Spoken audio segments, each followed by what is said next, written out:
Hey, hi everyone. Hi.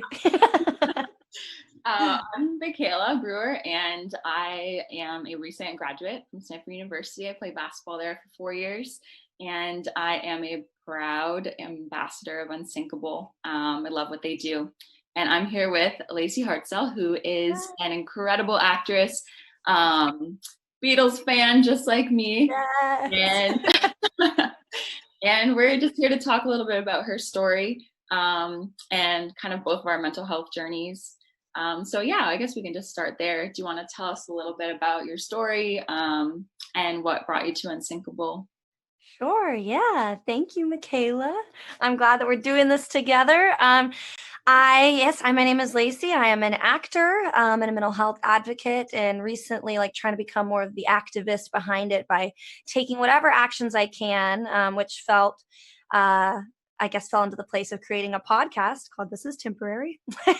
and It's just a mental health podcast that, aims to destigmatize mental health and help people understand it better, and to help people who understand mental health already and whatever challenges that might introduce, to help them to feel seen and heard and validated and not alone.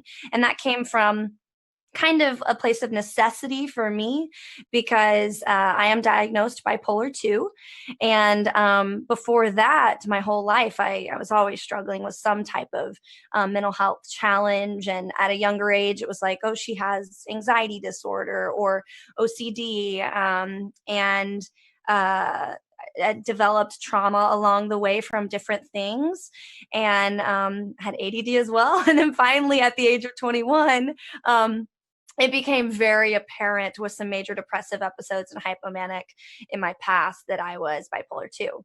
So I definitely understand what it feels like to feel alone, to feel misunderstood, to feel so overwhelmed with pain that I have dealt on and off with suicidal ideation, which is way more normal than people think. And I think I found a lot of freedom in opening up about it, and in just calling it for what it was, because I couldn't get rid of it either way. And the more I talked about it, the more freedom I felt personally from the shame of stigma of feeling like it was my fault. And I want others to experience that freedom and release as well. Yeah, so beautifully said. And one of the things I've been listening to your podcast, of course, and one of the things I love that you talk about is just like your mental health journey versus your trauma journey. And Sure. yeah, would you talk a little bit more about what that means for you? Definitely. Thank you for bringing that up. Yeah, I focused so much on my specific diagnoses that I was maybe not ready to address my trauma, which I think there's so many different, DSM-5, the diagnostics and statistics manual of, mental health. Um, so many different diagnoses in there. It covers a range, and that's why it affects such a wide variety of people. But for me, I was always looking at the symptoms of my bipolar, the symptoms of my anxiety. And what I realized is a lot of people can develop things because of a predisposition of genetics. It's like, oh, I was just going to have this regardless. And a lot of people, especially with personality disorders, are developed from trauma. Not always, but trauma definitely feeds the experience of different symptoms, or maybe the magnitude of them, depending on your condition. So for me, I have really dove into recently separating what are my trauma triggers, what happened to me in my life that caused me to think and feel and react a certain way, or to feel triggered. And it wasn't something that I really was excited to dive into, because, that's like very vulnerable, open wound type feeling things. But the truth is, that's where my healing is in going towards those specific things and realizing, again, things happen to you and things aren't always your fault. You can be conditioned without even realizing it to be a certain way, believe a certain way, act a certain way, or react rather. So yeah, I'm trying to separate those. It's a journey. Yeah, of course. And it's been a journey for me too, especially like finding like a purpose in all the pain that you feel. Yeah. Yeah. Yeah, and trying to figure out what is trauma based and what is, yeah. So Absolutely. I mean, what would you say for you has been what has helped you to kind of separate those two things, the trauma versus like, no, this is just my chemical imbalance. This is what I deal with. You know what I mean? hmm yeah, I mean, tough question. uh yeah, There are no simple or like right answers here? there never is, especially with mental health, and things are so inconsistent Right. sometimes too, right? So I think what's helped me the most is honestly writing and trying to make sense of maybe what thoughts are my own versus Yeah. some of the lies that we get Right. told, a lot of the stigmas related to Yeah. mental health, especially in sports. Like there's this huge like performance stigma that you always kind of have to have your game face on and Right. can't show any kind of emotion. And so I Wow. think for me, breaking that down has been really, really helpful, and writing about it wherever I can, speaking about it. Yeah. I love doing this. I love that. Well, and it just goes to show that what we maybe initially thought was our greatest hindrance is kind of like our superpower in a way. I try to flip the narrative and be like, you know what? This obviously is where I have to spend so much of my attention because mental health oftentimes is something that's happening to you. So it's like, well, if that's what I'm dealing with, then that must be my area to talk about, Mhm. and that's, I think, the way humanity works, connectivity and all of that. It's like people go, oh, me too. I feel that way too. So I think that's kind of the beautiful thing. And we talked about, purpose and the pain. Um, the purpose and the pain for me has been connectivity and being able to talk to people like you and the guests on the podcast and the community of the mental health warriors, of people who truly understand and people who want to use their voice, because all of our voices matter and all of our voices are powerful if we believe it, and just talk on it. Doesn't There's no right or wrong way. Just speak your truth. Yeah. No, yeah, exactly. And I think there's also so much value in like having conversations like this versus Right. clinical settings. Um, Absolutely. because there's shared experience, and it's not just like somebody talking at you, which is not always what you need. And so Right. yeah. We all had our interesting experiences with with the mental healthcare system in general. But yeah, Yes. yeah. Yeah, it's been an interesting journey. I think a lot of people, I mean, we all want it to be straightforward. And just the reality is oftentimes it's not. But I had to go through many different therapists and even different psychiatrists. Um, to receive the help that I needed, the accurate diagnosis that I needed, and the right medication, everything. And so I speak about all of it. I mean, I can tell, you and I both are very much open books because we know that there's only knowledge to be gained for us by sharing with each other and for others, because different things work for different people. And giving people that reassurance that, like, hey, stick to it and you'll figure it out, like, and if you need professional help, totally fine, so do I. And mine eventually fell into place when I needed it, and I'm so grateful. I talk to my therapist all the time, and I'm on a regimen for medication that works for me. It took a couple years to figure that out, but I got through it.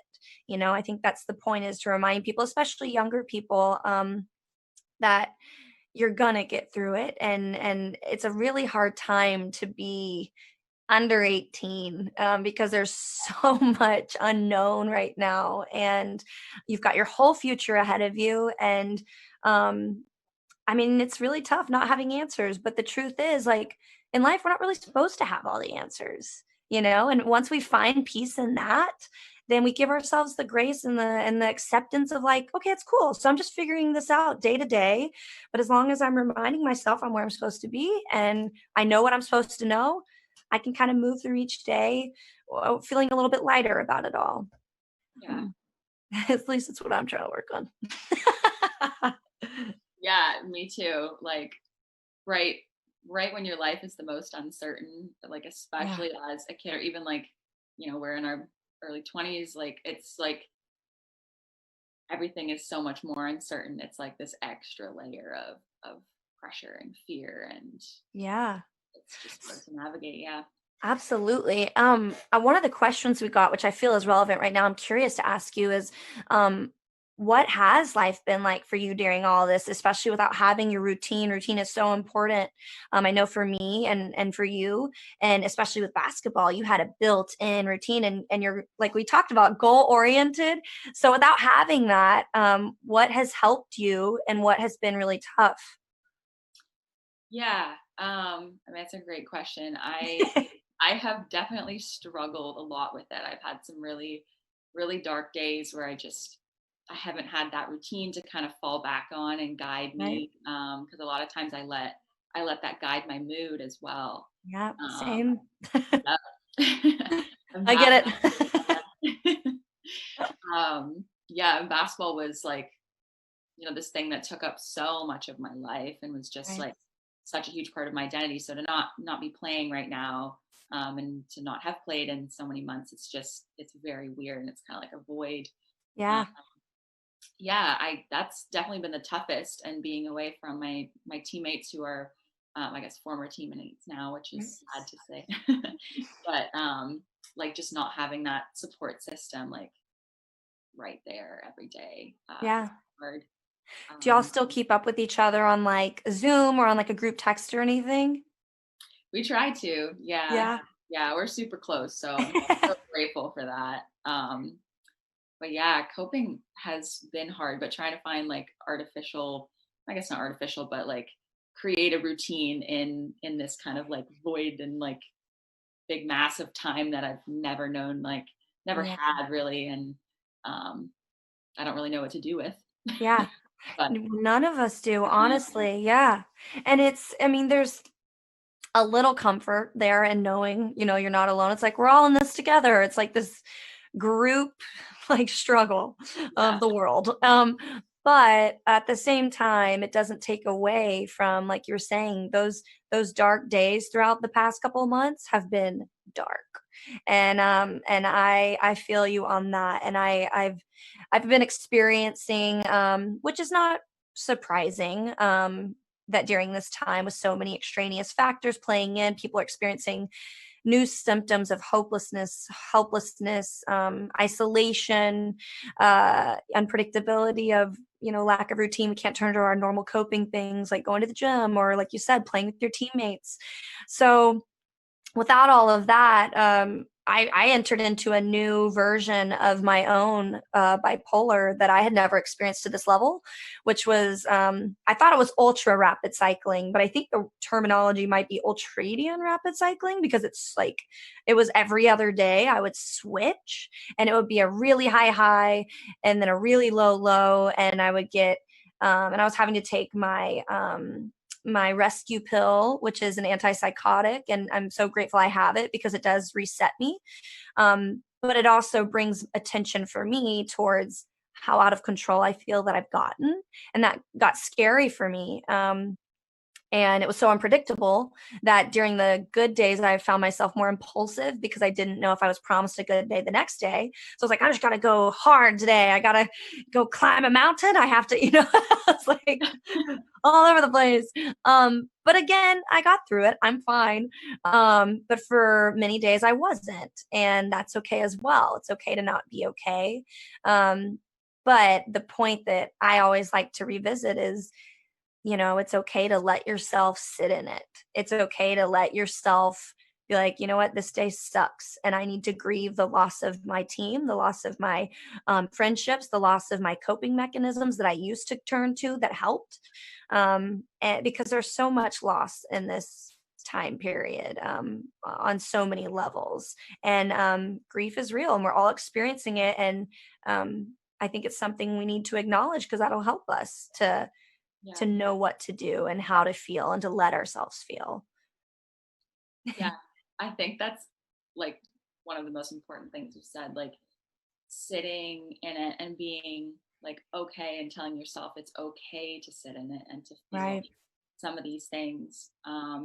And like finding ways to do that is super hard. Like for me, I like to write. That's Mhm. kind of what I turn to. But yeah, I'd love to hear about what you go to, what your go to like self care kind of is now. Sure. Yeah. It changes depending on the day, and that's why I'm excited. I'm moving this week, and I can't wait to be in a new place to feel some type of, like settlement, so that I can develop a routine that feels more habitual, can expect the, things each day. But I also have this part of me that likes wonder and excitement. So I like always leaving room for something new to appear. But I like to have kind of either a written list of to do so that when I wake up the next morning and if I'm feeling moody or off, which is common, I can look to that to do list for purpose and motivation and go, okay, I can do a couple of those things and knock those things out today, like go on a walk. Do some yoga, FaceTime a friend or a family member, and do some stuff for the podcast. And there are many days where I don't have it in me to do a lot of these things. But if I do a couple of them, like shower, then I'm like, you did your best today, girl. You got this. And I'm like, you'll tackle the day tomorrow. And if not, then the next day. But it's really helped me to have the podcast. It's been great to be a part of something bigger than myself, and to realize that. And I tell this to everyone who listens to the podcast. I'm like, hey, your voice matters just as much as any of the people on this podcast. We all have important things to say, and our feelings matter, and our voices, our stories matter. So reminding myself of that too has been helpful. Like, I started this, I'm going to commit to it. Even when I don't feel like it, I still show up, because the nature of the podcast anyway is come as you are. This is a non-judgmental, unfiltered place. And if you can tell probably in my voice on some of the episodes where I'm more mellowed out and more kind of like below the line. And then other days where I'm like jacked and just super jazzed about life. And I don't know. I think that's kind of important because it's all me. And I used to feel like any version of me that wasn't the excitable, joyful Lacy was not the version people wanted. And the more I have just worked on self-care and accepting and loving all versions of myself, including the depressive parts of me, the parts of me that struggle with suicidal ideation, and the parts of me that get really irritable and yell. She's still lovable, and she's still worthy, and she's still me. So trying not to judge all the versions of myself, the versions that you wouldn't want anyone else to see. That's helped too. Yeah. Yeah, that's awesome. And I love the message of your podcast too. Like this is temporary. Like Yeah. even, those bad times are temporary. And I love Right. that you're able to show all sides of yourself authentically, holistically. It's incredible. Yeah. Everyone go check it out. Thanks. Awesome. And I recently, this was only a couple of days ago when I was in just a really depressive place, and I get, so my therapist challenged me. He was like, really, bipolar people are just like really extreme overreactors. I said, that sounds invalidating. And he was like, no, no, no. He was like, I'm not invalidating your pain. He was like, but it's good to be aware that that's kind of how, from an outsider's perspective, it is, and to help other people understand, like, hey, I'm genuinely experiencing this as if it was to this degree, as if something terrible had happened. That's the way it feels to me. And just because to someone else it doesn't look that way doesn't mean that I'm not experiencing it that way. And so that's why I'm always like, I know how you guys feel. Trust me. When people are like, I'm like, trust me, I get it. I'm coming from a place of understanding to the full. But what helped me the other day, along the lines of repeating this is temporary, was I was just like face down on the bed, and I was like, I can't. And I had already fallen apart at that point. It was probably like in the middle of the day. And I told myself, you just have to get through this.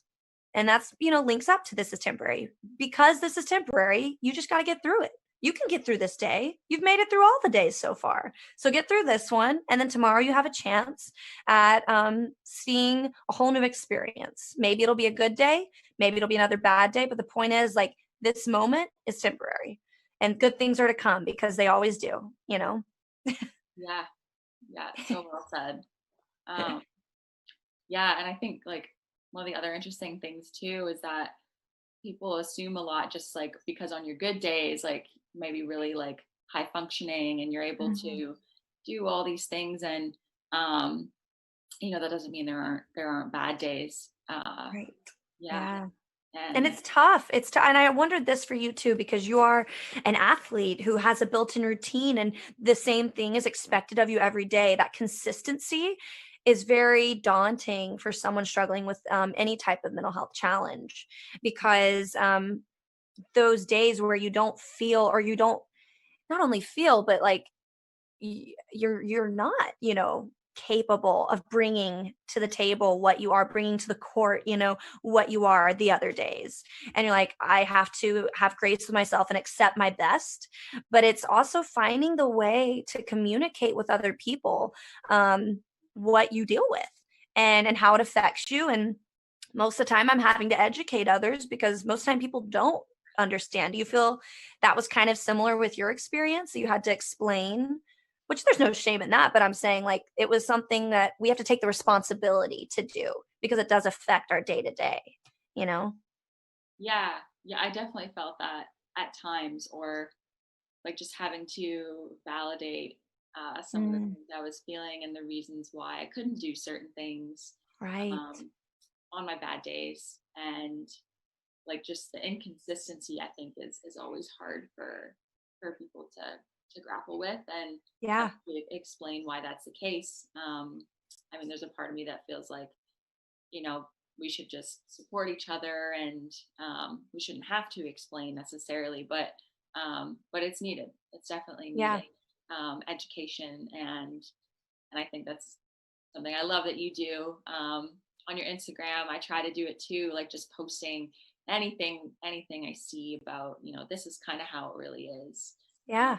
how it feels to have depression, to have bipolar, to have Right. the um, because I think that's one of the biggest barriers that we have, is that people don't know how to be in that like supportive role, and to just like Hmm. listen. Yeah. Right. Yeah. And I love that you are a writer because, and that you are passionate as well about being an advocate and speaking and writing about these things because our expression alone of our truths and our experiences with mental health unlock things for other people who don't have the words for it yet, for people that are struggling but maybe don't have a diagnosis yet, or are struggling but are so overwhelmed with feelings that they don't have words and they can't organize the thoughts. And I know for me, even with like well over a decade of therapy and treatment, I still, when I'm overly emotional in that kind of a state or episode, I struggle with words, So you're right. It is so helpful to have people around you who know how to help. And it's so simple, I think people want to fix things, and the truth about people with mental health is they don't need to be fixed. They're beautifully unique humans created as they are. And yes, we might have extra challenges just like someone with a physical problem would have to work with that. You know what I mean? It's something that we're working on. And you would approach someone differently who had a different physical illness, than you would mental health, because I think mental health is it's tricky. It's not seen most of the time. So people are like, huh. And again, they go in with the well-meaning, well-intended words oftentimes, but they're not that helpful. I think we posted a graphic recently on This Is Temporary's Instagram page that my friend Ivy illustrated, and it's such a good relatable image of all the words people, kind of try to feed you that go in one ear and out the other because they're not actually helpful. They're trying to tell you, you're fine, chill out. It's not that big of a deal. Everything looks great in your life, all these things. And you're like, that's not the point. It's how that person feels, and it's validating them and making sure that they feel seen and heard and validated and not alone in that moment. That's what's important. And that can be simply sitting with someone, just reassuring them that they're not a burden, reassuring them that they're loved and they're worthy and that it's going to be okay. I don't like when people tell me I'm okay when I'm not. Because I'm Yeah. like, you're okay, you're okay, you're okay. I'm like, no, pretty sure I'm not okay right now. And that's okay. you know? Yeah. So helping others to see they don't have to have it all together. None of us do. Because truly mental and emotional health affects everyone, whether you have a strict diagnosis or not. Mhm. It's just the truth. Yeah. I mean, everyone's on a continuum, and mental health is a continuum. It's like, Yeah. you're either really, really struggling and you have mental illness, or you're doing really well, and everyone's kind of somewhere in the middle. Yeah. But yeah, I definitely for me, having a diagnosis is like liberating, Yes. to kind of understand and know what's going on and be able to Yeah. research it a little bit. And that I've loved doing at Stanford the past 4 years. But Absolutely. Well, it empowers you. It empowers you to know what you're dealing with inside yourself and to know yourself better, and to know what's not your fault, to separate. We touched on this a little earlier, but to separate symptom from who you are, yeah, because I definitely have symptoms that come out that if someone doesn't know me, they might be like, yikes. I'm like, well, that's a symptom of bipolar. And the way I'm feeling right now is the words that are coming out of my mouth and the negative thoughts that I'm believing and feeling right now. Those aren't my fault. So being able to separate those is nice to have kind of like your armor against them, to go, wait a second. I can separate this right now. yeah. And to like just love that part of yourself equally. Like, there's this quote I love, and I love it because I'm addicted to coffee. But it's like, take your shadow out for a cup of coffee. And Ah, it's like, I don't know, it just makes me think of like, there are darker sides to our thoughts and our experiences, and they're equally as a part of us and yes, lovable as the good parts, and the right. positive thoughts. And I think that's just so important to I remember. agree. I'm glad you brought that up because it's according to society and according to stigma and all that, it people don't view it that way. you know they have this part of them they want to hide, and then they have the part of them that they show to the world, and the part that they hide is the part they think isn't acceptable or isn't worthy. And you're right, if we look at all sides of ourselves and don't judge them, just accept them for what they are, and they all encompass our wholeness, which is fully us, fully lovable, fully worthy, then yeah, that's a wonderful way to view it, because you're not judging it. You're not placing. And the second we start to judge ourselves, judge our thoughts, judge our symptoms, we start to label ourselves and attach our identity to those things, and tear ourselves down. And the way that we speak to ourselves is so important. So if we normalize these, all these colorful versions of ourselves from one side of the spectrum to the other, whatever you want to, if you want to label that. But the point is, we're so multifaceted, and there's so many parts of us, and you're so not alone in what you're experiencing inside your head that you think is just you. You know what I mean? I used to be afraid to talk even to my own psychiatrist about certain things, because I was like, but she might think I'm actually a wacko if I talk about that. And then she had answers for me the second I brought that up, or she would pull it out of me and be like, have you ever dealt with, and it was like the OCD thinking, which I think you and I talked a little about, but it's like, I'd always been made to understand that OCD was my behavioral, my actions. I didn't realize how much of it was in my mind. And it was more in my mind than my body. And I was like, whoa, she was like, yeah, no, that's an obsessive compulsive thought. And it unlocked a lot for me. So Yeah. whew, needed that. Me too. Oh man. But again, we don't normally talk about it. And now we are, people are. And I get so excited when I see people, especially younger people, talking about it because, they're the game changers. They're the ones who are going to grow up into the people who are leaders and, helping to change things in our countries and our world. So it's exciting hearing people at a young age with this vulnerability and this bravery and courage to talk openly about something that is totally chill to talk openly about. We Yeah. just didn't really understand that was an option for the past however long. Yeah. Forever.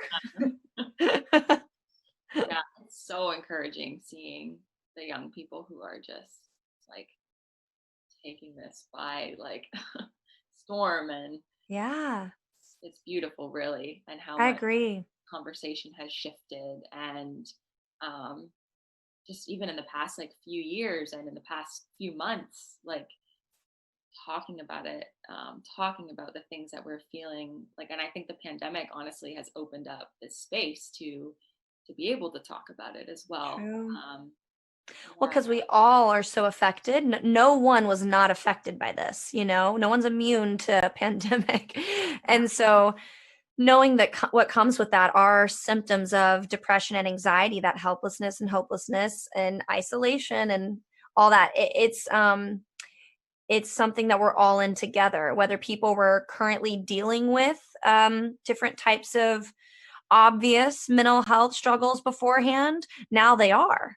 I can't tell you how many people I've talked to, and I grew up with extreme anxiety, but I didn't feel it in such a heavy way, or hadn't in years, until this year hit. And I have so many friends who are like, yeah, this is my first year in experiencing true anxiety, and feeling completely out of control. And I was like, that makes sense. That's totally valid and understandable right now.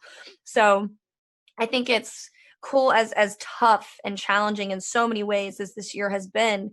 It's forced us to be uncomfortable, forced us to grow, forced us to sit with ourselves and at least partially look at what we have to work with our feelings and our thoughts. I hope more people feel the freedom and the safety to do that, because there is healing in it. Although it's daunting, it's can be overwhelming. So I like what we were talking about with like, what coping mechanisms do we have? What self-care routines? It's nice to sprinkle in other things, to have those little blips of, I'm going to tune out and I'm going to focus on this now. And then I'm going to focus on a little bit of self-care today. I'm going to listen to that podcast or read that book, or, to have this conversation with that person, and then go back to just taking care of myself and staying away from the news or whatever helps you specifically. Yeah. Yeah, for sure. Listening to the Beatles. Yeah. Oh, I've been doing a lot of that. Me too. I love it. It's crazy. I feel like we are going through, I mean, history repeats itself, but we're going through a very similar time period of what our people are experiencing, what I just mean people in general, what, you know, it just feels very similar to what John Lennon was speaking up and fighting against. And he was like, I don't think people understand that we can have peace. I don't think people understand that we can love each other and accept each other. And I don't know. I love John Lennon so much. I love the Beatles. I know you do as well, and for Yeah. obvious reasons. But it's been comforting to listen to their music and feel the relevance of it even more so. Well, I wouldn't know. I didn't live in the 60s and 70s, but feeling it now, when I listen to it, I'm like, oh, that applies right now. Oh, I feel that. Mhm. And I try not to. I read an Instagram post and I was like, yeah, I know. I try not to watch too many heavy, sad TV shows or movies or songs, listen to sad songs right now, because I am an empath and I do absorb not only the feelings of others, but the feelings of art. So if I'm taking in really sad art, I feel it and I sit in it. And sometimes that's good. But right now, there's so many extraneous factors that are subjecting us to that already that I'm like, I'm gonna stick to the Beatles songs that make me feel great, and I'm gonna stick to things that kind of keep me in a positive introspective place. Yeah. So, I know one of the questions we got, I'm curious to hear this. I like asking this question for each person who's open about their mental health journey. What do you think is the greatest lesson that your mental health experience has taught you so far? Yeah. Great question.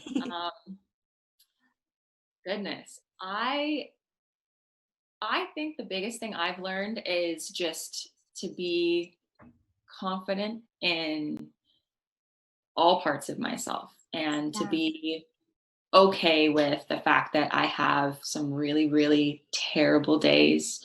yeah, Um, and it takes me away from some of the things that I love. And that's okay. And I'm not any less of a person, right. less capable, um, just because I have those bad days and because I have experienced trauma. I have chemical imbalances in my brain.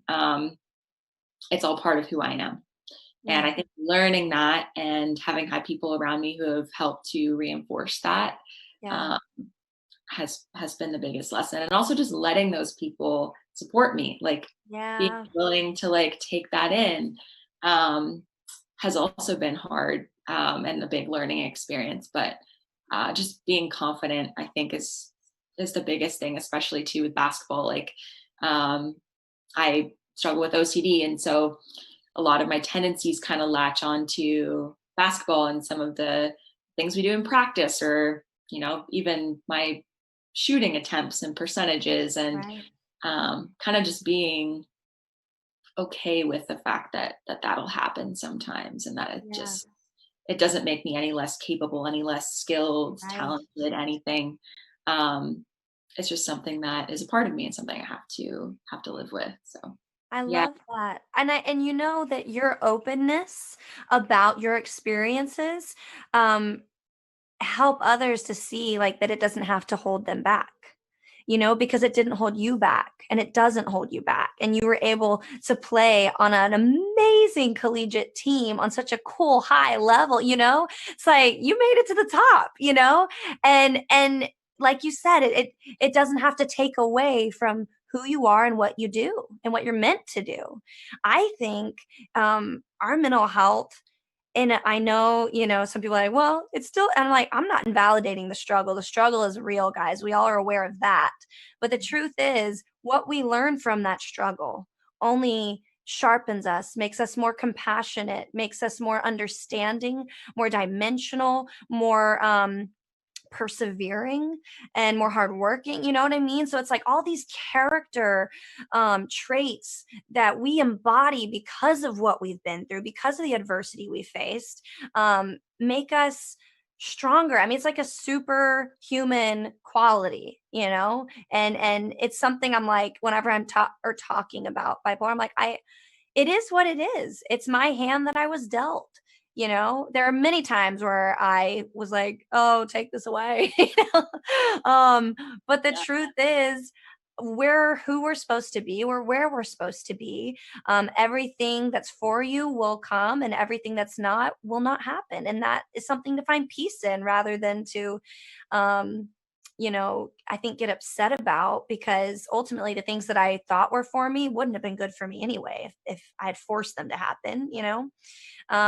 And yeah, it's like if you lean into your truth and lean into who you are, it's amazing. If you just believe in yourself, like you were saying, having that confidence, having that support system, which is like such a blessing, to help you, remind you on those tough days that you got this. Like you can do this, even with what you're dealing with.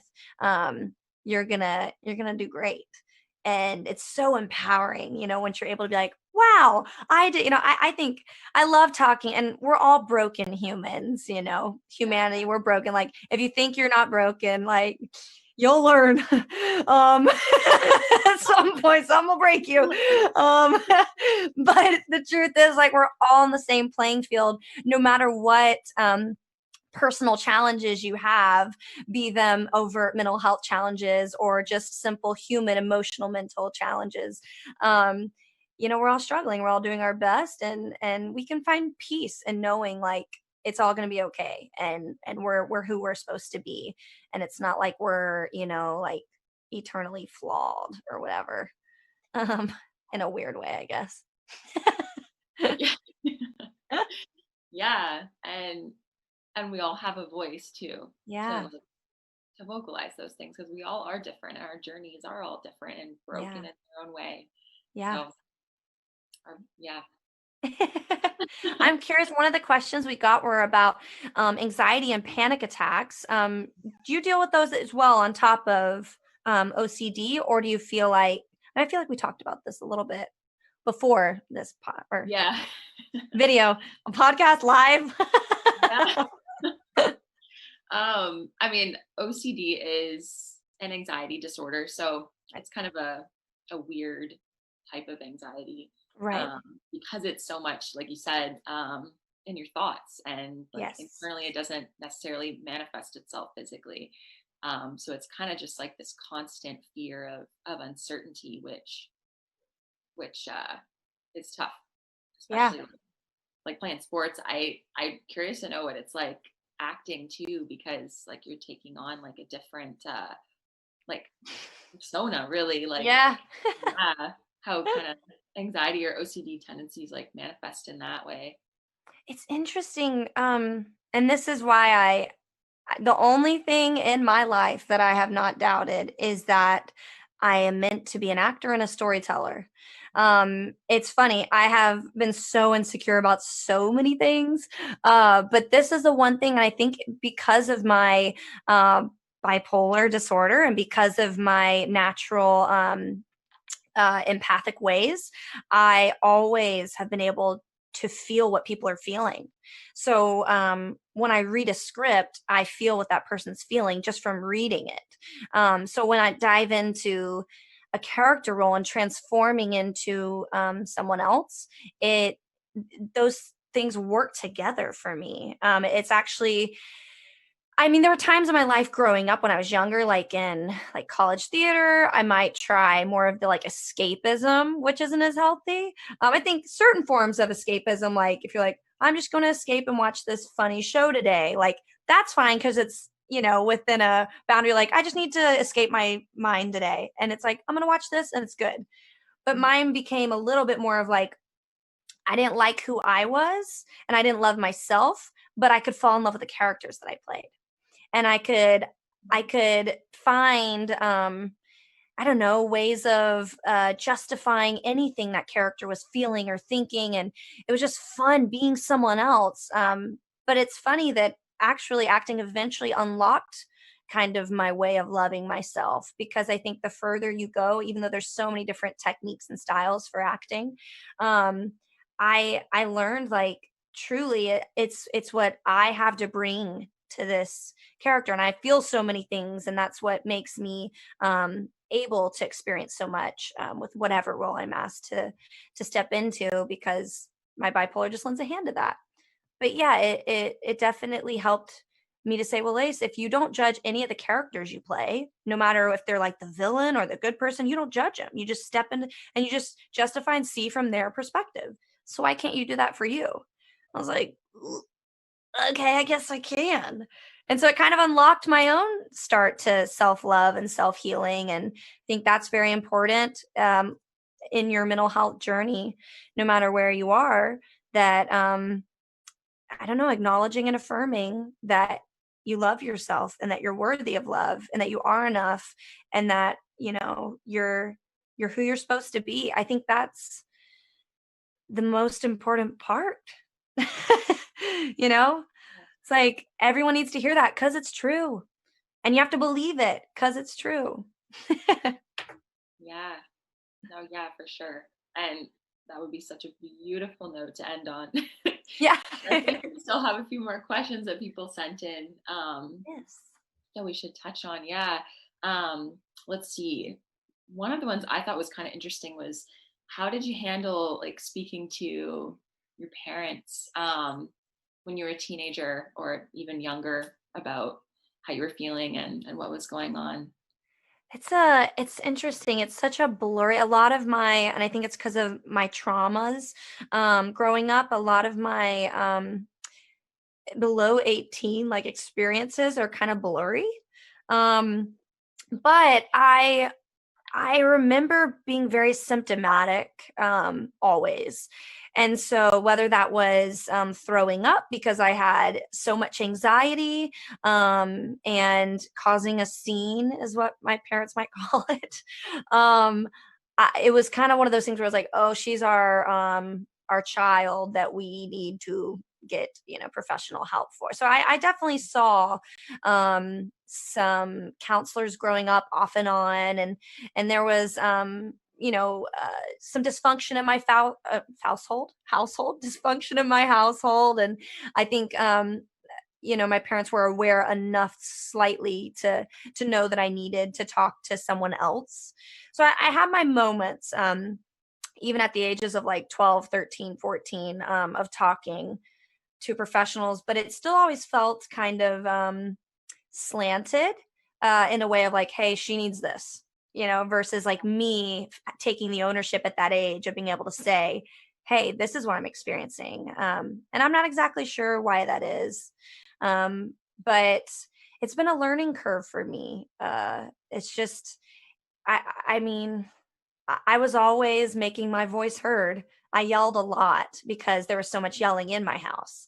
So I felt like to be heard, I had to yell into the void as well. Not saying it always worked, but I definitely had symptoms that required help throughout the years, and they continued to develop. And they go away for a time, and they come back. And I was like, maybe we need to get her reassessed. And I was reassessed at 18, and that's when they were like, well, she's obviously got anxiety, OCD, ADD, maybe some trauma. Not sure where that came from. And on the inside, I'm like, uh, you know. Yeah. So it's different for everyone, but I understand that it's not straightforward. But I wish it would have been for me.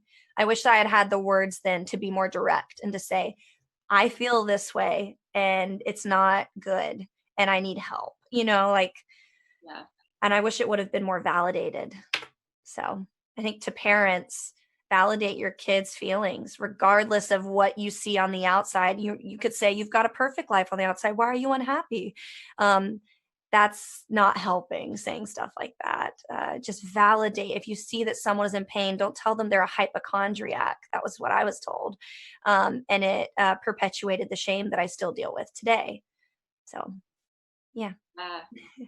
Yeah. And I mean, for parents too, like it's hard to understand, hard to know. And Right. pain is a relative thing. So it's like you Right. could be giving, everything in your heart to your kids, and there might still be some things they're going to struggle with. And so like you said, just validating those feelings Hmm. and that uncertainty that they're trying to navigate as young people. Yeah. Right. Yeah, and young people especially, golly, with hormones in this time period alone, like, I mean, I just whew, I am glad I'm not young, that age right now, and I'm telling you, yeah. everyone who is, well, younger, like, you guys are strong for taking on each day right now, at your age. It's not an easy time, so, yeah, just know how strong you are, because you are. Really, you are like so much strength. It's so empowering. Yeah. Yeah, we're here for you. Yeah, we're just saying the things that's like, I wish I had heard this when I was, Yeah, yeah, I wish I had permission to talk about all this openly. yeah. Permission. Yeah, that's a great word to describe it. Yeah, give yourself permission. Hmm. Yeah, Mhm. give it to yourself if no one else will. Right, absolutely. There's a lot of that I talk on, which is like, goes back to self-love too. It's like, you got to show up for you because no one else can show up for you the way that you can when you get out of the bed and put your feet on the floor. Like, that's your choice. And with mental health, there's so much that is out of our control. So it's really helped me to separate, and with anxiety especially, what's in my control and what is not.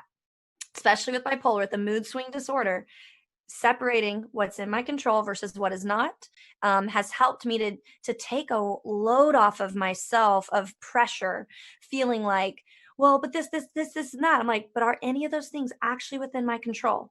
No. So let it go, and focus. When we give our attention towards the things that are in our control, we don't have as much time to focus on the things that aren't, you know?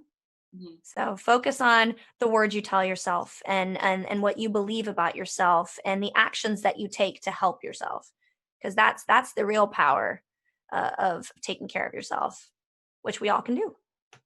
Yeah, snaps for that. Yeah. So well said.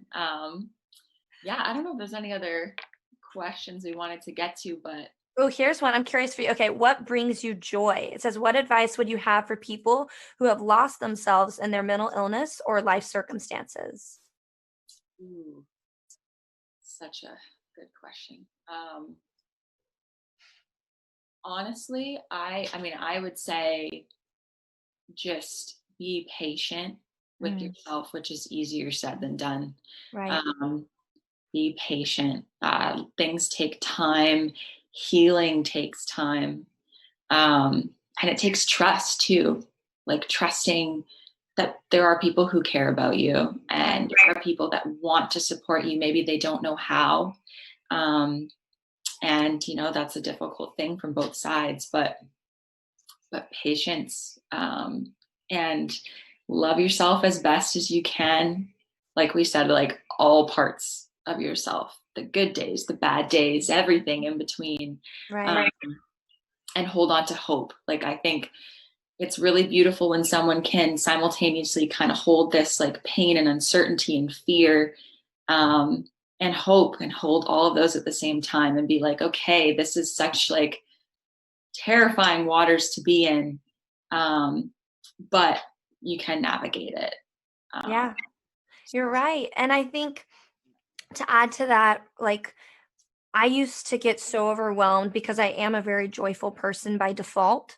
But with the major depressive episodes that I experienced with bipolar, I would get happiness and joy confused. And I would be very upset because I was not my happy self when I was depressed. And I was like, if I could just be my happy, and sometimes my depressions could last half a year. So I was like, I'm not me. I didn't feel like me. But the truth is, I was me. And what I also have learned with time is that my joy can still exist in my depression. Happiness may not be available, and that's just part of it. But joy to me was, and one of the episodes coming out next week is focusing on this for the podcast. Is about how joy could be forcing yourself to smile, and it's like a rebellion against your depression. Even if you don't feel happy, it's fine, but you smiled and you just tricked your brain. My therapist used to tell me, bite a pen, and you those muscles trick your brain into releasing endorphins and convincing yourself that you're kind of happy in that moment. You might experience a little joy, or joy of watching, escaping into a TV show and having a laugh in the middle of your depression when you haven't laughed in a week. You have a giggle, a genuine giggle, and you're like, huh. yeah. And that was a moment, And so finding those moments, even in the toughest of times, when you're having an anxiety attack, like maybe not a full blown attack, because I know how intense those get. But I mean, when you have one of those ones that feel like they're all day long, and you're kind of here all day long, and you're like, I just can't escape this. But you have little moments where you kind of crack yourself up and you do something weird or goofy, and you're like, what? In the middle, and you just want to cry maybe right after it, but you still had that moment. And I think those moments are important to find and to identify and to search for, because they're available at all times. But find what it is for you. Dancing, like, crack yourself up. Whatever it is. Yeah, yeah. I mean, that's so true. Like, and finding those moments during the day where you can kind of like grab that joy. Yeah, not take things so seriously, in a way of like, because I know for me, when I feel things so heavily, it's the feeling that I'm feeling is so extreme, so serious. I'm life or death in my head. But then I'll find a moment that's just like silly and ridiculous, and it just lightens me up for a second. It's like, okay, oh, she's still there. you know? Yeah, yeah. The one thing that Um, Let me see. I don't know. Oh, go ahead. Go ahead. that's okay. No, I was just gonna say, like, there's this, like, one thing that I found that's really helped me, and like I just have this little wee box that just sits on my desk, and in it, like, I put like these little sticky notes, and I write like things that I love, people I love, things that give me Mm, like genuine joy. And yeah. having really, really, really tough days, like just dumping that box and like reading that stuff. I love that. That's such a good idea. That reminds me of this book of gratitudes that I read, and I used to practice it where I would write down things I was thankful for every day. And Mhm. Zach and I actually this morning when we woke up, we played the thankful game and we just talked out loud about what are you thankful for today? And sometimes we're goofy with it, and sometimes we're very serious when I'm like, I need to think about what I'm grateful for to receive some joy.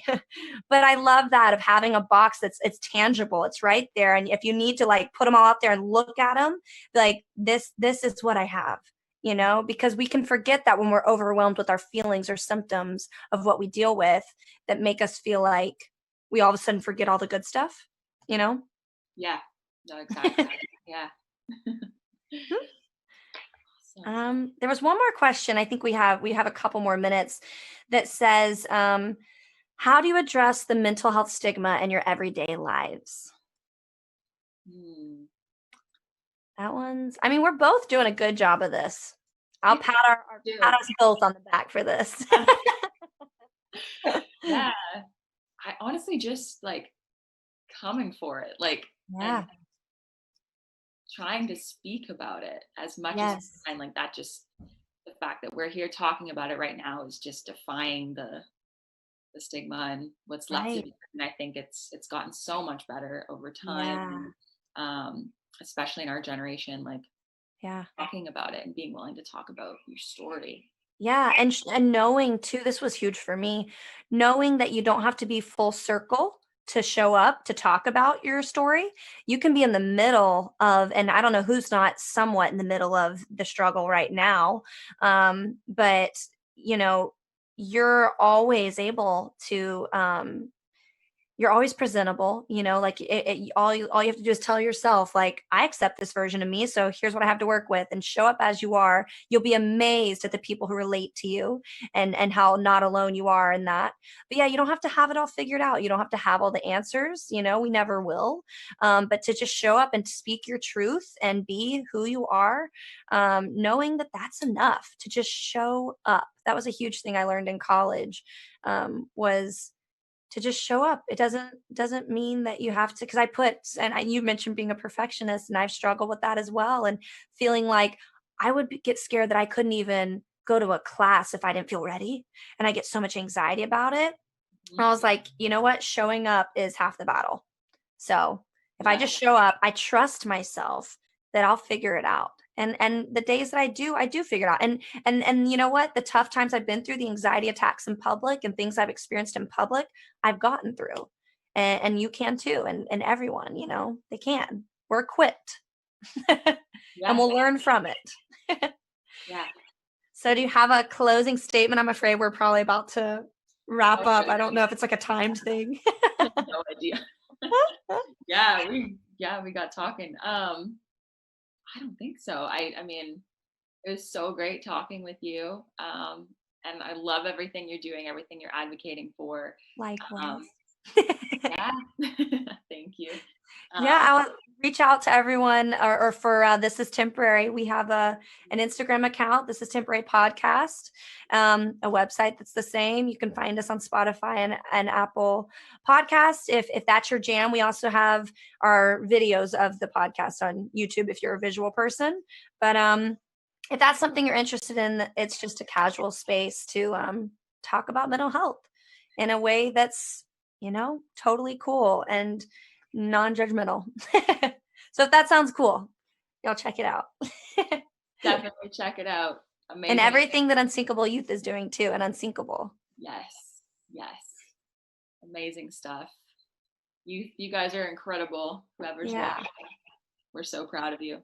I'm so inspired by everyone who's been a part of Unsinkable and Unsinkable Youth. Like, Me too.